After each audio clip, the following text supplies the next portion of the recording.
Sir, I have hypospadias. It's basically a birth defect in some people, and I was operated 2 times on it.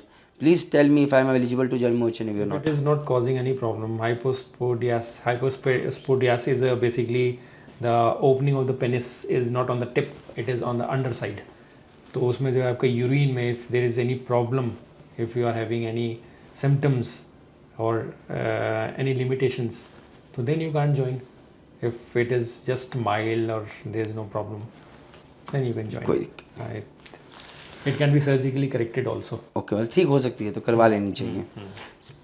Sir, I have 2 holes in penis. I got those holes through a surgery on coronal hypospadias when I was born. Can I join Merchant Navy? If there is no problem right now, you can join. Sir, I had hydrocele and varicocele, but I had done my operation last month, so now I'm able to join Merchant Navy. Yes, बिल्कुल. After surgical surgery हो गया sir, उसने करवा लिया है. Sir, I have fibroadenoma. Will there be any issue during medical checkup? Should I have surgery to remove this? What is this, sir? Fibroadenoma basically ये तो वो फाइब्रॉइड्स होते हैं, है ना, एक तरह के मतलब स्वेलिंग, तो वो ब्रेस्ट में भी हो सकते हैं, फीमेल्स में ही basically it is a question by the female only ना. तो fibroadenomas has to be removed अगर वो कोई प्रॉब्लम क्रिएट कर रहे हैं, मतलब she has to get a fitness from a gynaecologist और या सर्जन, तो उसके बाद ही she can join. Next question is, sir, I got my testicle removed due to testicle torsion. Can I still join Merchant Navy? इसमें भी वही देखना है, क्योंकि टेस्टिकल टॉर्शन का मतलब ये है कि टेस्टिकल्स कई बार ट्विस्ट हो जाती हैं और उसकी वजह से जो है ब्लड सप्लाई रुक जाता है, तो तब टेस्टिकल्स को निकालना पड़ता है. अगर ये प्रॉब्लम जो है किसी में रिकरेंट होती है, मतलब बार बार हो सकती है, तो ये देखना है कि अगर उसकी रिकरेंट होने का है चांसेस, तो फिर उसे ज्वाइन नहीं करना चाहिए, क्योंकि it can lead to emergency. Sir ये तो हो गया कि अगर टेस्टिकल टॉर्शन किसी को बार बार हो रहा है तो नहीं ज्वाइन करना चाहिए, लेकिन अगर किसी ने टेस्टिकल्स रिमूव ही करा दिए बिकॉज ऑफ टेस्टिकल टॉर्शन, तो तब कोई दिक्कत नहीं है. तब ऐसे कोई दिक्कत नहीं है. कोई दिक्कत नहीं, राइट. ठीक है sir. Next question sir. Sir, I have undescended testicle. ये फिर एक और टेस्टिकल की प्रॉब्लम है. I suppose it stuck at my abdomen sir. I need to know if I am qualified in medicals due to this, and if not what to do. Undescended testis जो है उसको जो है surgically जो है descend करवाना पड़ता है, तो उसके बाद ही आप ज्वाइन कर सकते हैं. अनडिसेंडेड मींस जो कि टेस्टिकल आपका बॉडी के अंदर ही है, बाहर निकला, स्क्रोटम में नहीं आया, राइट सर.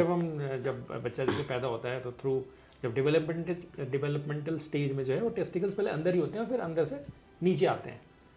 तो ये एक प्रोसेस है जिसे हम बोलते हैं, वही है कि फिजियोलॉजिकल प्रोसेस जो आपके बर्थ के टाइम पे होता है, लेकिन वही है कि किसी किसी का जो है डिसेंड नहीं हो पाता, तो इसलिए इसको जो है सर्जिकली जो है डिसेंड करवाना पड़ेगा, और अगर नहीं तो फिर then there is a problem, there can be a problem. Okay sir. ठीक है sir. With varicocele can I join merchant navy? Varicocele basically testicular problem है, उसमें मतलब सिम्टम्स होते भी नहीं कई बार. तो वेरिकोसील जो है वो इट इज़ वेन्स का जो है वेन्स वो हो जाते हैं, means dilatation of the veins, because वहाँ पे वॉल्स जो होती हैं तो मोटे हो जाती है, वेन्स बाहर निकल जाती है बहुत ज़्यादा. वेरिकोसील तो पूरे शरीर में होता है ना sir, if I M right. जैसे मेरे चाचा जी, उनके पूरे पैर की नसें बहुत फूली हुई हैं. तो एक तो होता है वेरिकोज वेन्स, वो वेरिको वेन्स है. हाँ, this is varicocele, this is वही लिमिटेड टू टेस्टिकल्स. इसमें क्या है सर? इसमें वही है कि वहाँ के जो टेस्टिकल्स की जो वेन्स हैं वो डायलेट हो जाती हैं. डायलेट मींस मोटी हो जाती है, सूज जाती है. ओके. लेकिन उसमें सिम्टम्स नहीं होते. अगर सिम्टम्स हैं तो फिर आप जो आपको सर्जन से मिलके इसको ठीक करा के करना पड़ेगा. Sir, my one fallopian tube is removed surgically. Can I join merchant navy? No problem. One is present, और फिर वही it will not cause any functional liabilities cause ना करे. तो मुझे लगता है होनी तो नहीं चाहिए सर फेलोपियन ट्यूब निकालने के बाद कुछ नहीं. Okay. Sir, I had undescended testicle operation. Left side testicle scrotum के अंदर डाल दिया, लेकिन compare to right side testicle से छोटी है और दोनों ऊपर नीचे हैं. तो क्या मेडिकल में मर्चेंट नेवी जा सकता हूँ? कोई दिक्कत नहीं है, बस डिसेंडेड होनी चाहिए स्क्रोटम में. Okay sir. Can I join merchant navy if I have haemorrhoids of stage 1 and there is no effect to the physical movement? Haemorrhoid stage 1 basically ये है कि हम हेमोरॉइड्स का जैसे वो करते ही हैं फॉर फिजिकल एग्जामिनेशन, तो haemorrhoids has to be treated either. Haemorrhoids क्या है सर? Hemorrhoids piles. ओके. हाँ, तो पाइल्स तो आपको ट्रीट करना पड़ेगा, क्योंकि वहाँ पे अगर ब्लीडिंग हो गई. बिल्कुल सर, ये तो आप चेक, ये तो स्टेज चेक 1 होता में है. वैसे नहीं होती प्रॉब्लम, लेकिन वही है कि it's better to treat it as early as possible. मतलब पाइल्स की बात हो गई है. ओके. हाय एवरीवन, जय हिंद, जय भारत, जय माता दी। Thank you for watching this video. अगर आपको और डिटेल्स जाननी है, they can be so many queries about medicals, how to join merchant navy के लिए। सो आई वुड रिकमेंड कि आप मर्चेंट नेवी डिकोडेड वेबसाइट पे जाएं। उसके बाद आप स्टार्ट एज अ बिगनर में जाएं।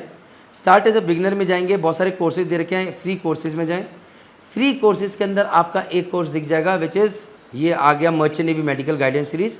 आप जब इस merchant navy medical guidance series पे जाएंगे तो यहाँ पर इस मेडिकल सीरीज़ के अंदर आपको सारी जानकारी, how to find DG approve doctor, eyesight से रिलेटेड, हाइट एंड वेट से रिलेटेड, डेंटल से रिलेटेड, बोन्स एंड फ्रैक्चर से रिलेटेड, स्किन से रिलेटेड, ईयर से related, knock knees, flat foot से related, stomach, intestine, tumour, lipoma, blood pressure, kidney, private part, जो जो problems हैं वो सारी इस कोर्स में दी हुई और बाकी हम डाल रहे हैं।